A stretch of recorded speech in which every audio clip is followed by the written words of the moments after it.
안녕하세요, 여러분. 오늘의 주제는 감염병 완전 정복입니다.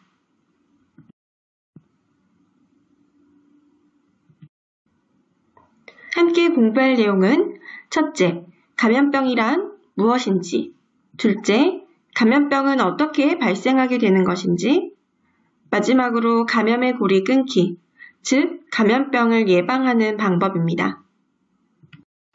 우리가 흔히 알고 있는 감염병의 종류에는 어떤 것들이 있나요? 코로나19 감염병을 비롯해서 독감, 수두, 수족구, 유행성 이하선염, 우리가 흔히 눈병이라고 이야기하는 유행성 결막염 등 수많은 감염병들이 있습니다. 그러면 이러한 감염병이 유행하는 이유는 무엇일까요?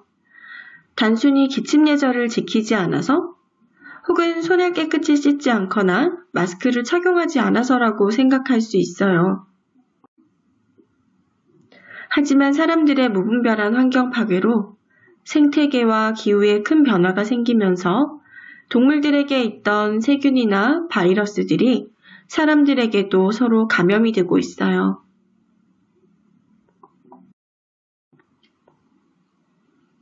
그렇게 전파된 바이러스는 여행과 무역 등 국가 간의 교류가 활발해지면서 국경을 넘어 신종 감염병이 더욱 많이 그리고 더욱 빠르게 확산될 수 있는 상황이 돼버렸답니다. 참 안타까운 일이죠. 자, 그런 의미에서 지금부터 감염병의 의미와 그 예방법에 대해 좀 더 자세히 배워보도록 합시다.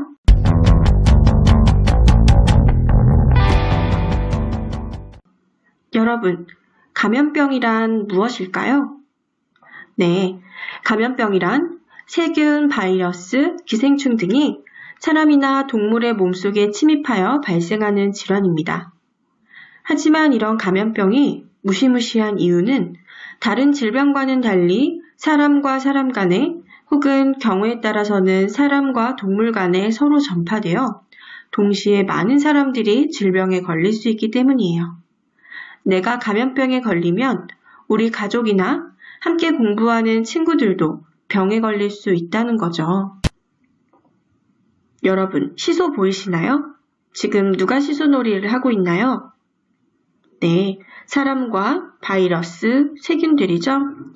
여기서 나오는 사람은 바이러스나 세균이 살아가는 곳이라고 해서 숙주라고도 합니다. 그리고 우리 몸에 감염병을 일으키는 원인인 세균이나 바이러스, 곰팡이 등을 병원체라고도 합니다. 시소의 받침대가 되는 환경의 영향도 있지만 숙주와 병원체의 관계에 따라 감염병이 발생하기도 합니다. 자, 세균과 바이러스의 힘이 강해서 시소가 아래로 내려가고 있죠. 숙주, 즉 사람이 면역력이 강해 건강한 경우에라도 침입한 병원체의 감염력이 강하면 감염병에 걸리게 됩니다.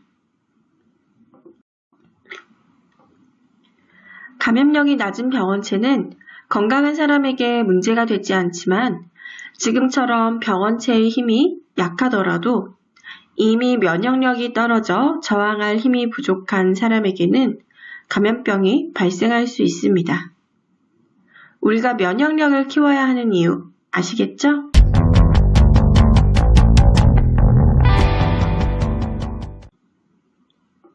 그럼 세균과 바이러스 같은 병원체는 어떻게 우리 몸에 들어오는 걸까요?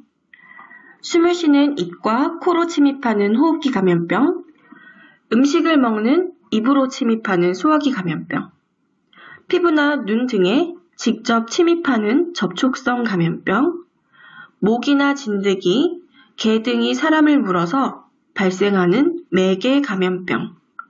이러한 감염병은 사람과 사람 사이에서 또는 사람과 사물, 즉 책상이나 손잡이에 있던 세균, 바이러스가 사람의 몸으로 들어오기도 하고요. 병원체가 득실득실한 사람의 분비물이 입이나 코 등으로 들어와 생기기도 한답니다. 흔히 감염병은 6단계를 거쳐 발생과 전파가 된다고 해요. 그 6단계를 함께 알아봅시다. 첫 번째는 병원체입니다. 앞에서 이야기했듯이 감염병을 일으키는 세균이나 바이러스, 곰팡이 등을 말합니다. 두 번째, 병원소입니다. 병원소는 병원체가 자리 잡고 살아가는 장소가 되어주는 것을 이야기해요. 즉, 사람이나 동물이 될 수 있겠죠. 세 번째, 병원체의 탈출입니다. 사람이나 동물 안에서 증식하고 있던 병원체는 호흡기계로, 소화기계로, 혹은 목이나 진드기 같은 중간 역할을 하는 것들에 의해 탈출하게 돼요. 그리고서 네 번째, 다른 곳으로 전파되기 시작하죠.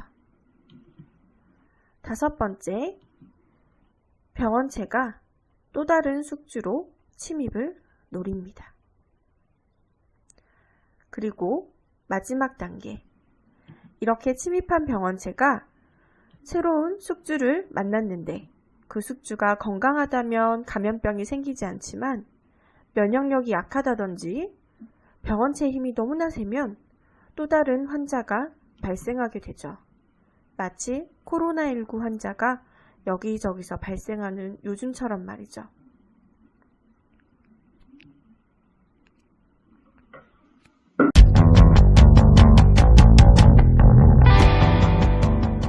자, 다시 또 6단계의 고리로 돌아왔어요.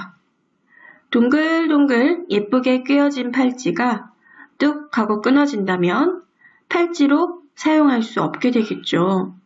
그런 것처럼 감염의 6단계 고리도 어디든 한 곳을 뚝 끊어만 준다면 감염병은 발생할 수가 없어요.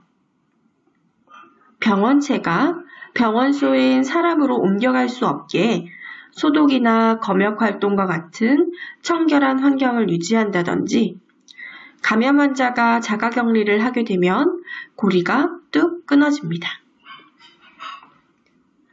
병원체가 밖으로 나오더라도 손 씻기나 기침 예절, 마스크 착용을 확실히 해준다면 병원체가 다른 곳으로 전파될 위험은 없겠죠?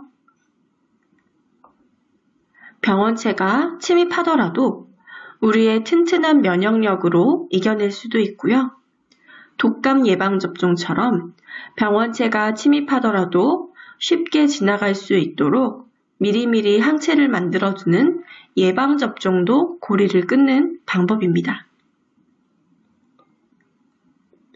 새로운 환자가 발생하더라도 지금처럼 사회적 거리두기와 학교에서의 대유행을 막기 위해 잠시 등교 중지를 하는 것도 감염병을 예방하는 방법이 됩니다. 이 외에도 감염의 고리는 언제든 어디든 끊어만 준다면 우리와 우리 가족, 사회는 건강을 유지하게 된답니다. 여러분, 감염병의 유행은 등교 중지, 온라인 계약 등 평범했던 우리들의 일상을 바꿀 만큼 큰 영향을 미칩니다. 감염의 고리를 끊기 위해서는 개인위생은 물론이고 방역과 검역 활동을 하는 국가도 사회적 거리두기를 실천하는 우리 사회도 모두의 협력이 중요하다는 걸 느끼셨죠? 그렇다면 오늘 배운 내용을 바탕으로 감염병을 예방하기 위해 우리 가족은 어떤 감염의 고리를 끊을 것인지 생활수칙 3가지를 만들어 봅시다.